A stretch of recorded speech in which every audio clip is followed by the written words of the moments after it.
le sujet de l'éducation financière est clé. Tu as expliqué les raisons, et je ne vais pas revenir dessus, mais j'aimerais en profiter pour rappeler à quel point il s'agit d'un sujet, d'une priorité qui non seulement est importante au niveau européen, mais également au niveau mondial.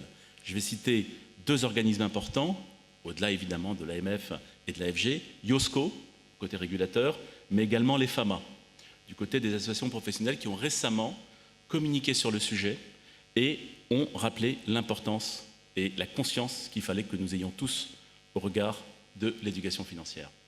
Alors commençons par IOSCO, très brièvement, pour rappel, il s'agit évidemment des régulateurs qui regroupent en fait tous les régulateurs sécuritistes du monde entier, qui se sont réunis la semaine dernière et qui a vu effectivement la World Investor Week, la seconde édition, qui s'est clôturée en fin de semaine dernière, qui a visé à promouvoir l'éducation des investisseurs pour les aider à faire les meilleurs choix d'investissement, tout en prenant en compte le développement d'un environnement encore plus digital dans le monde qui nous entoure.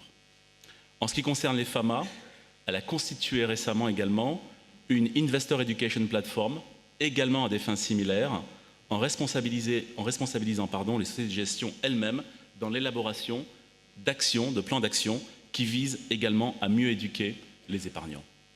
Si je reviens plus proche, effectivement, en France, il y a eu plusieurs études, et chaque année, il y a des études sur le besoin d'éduquer les épargnants. Je vais en citer une, et qui, je trouve, résume assez bien la situation et qui va, j'espère, nous permettre d'avoir un débat assez animé là-dessus. C'est celle réalisée par l'IFOP il y a 2 ans pour le compte du ministère de l'Économie et des Finances, et qui, je trouve, est assez interpellante.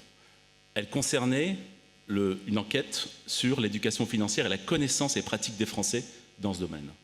Elle indiquait que 85% des Français n'avaient jamais bénéficié d'un enseignement d'éducation budgétaire et financière et que 43% d'entre eux en avaient exprimé le besoin. Donc ça en dit long sur ce qu'il nous reste à faire. Et évidemment, je sais que nous sommes tous motivés pour soutenir cette démarche.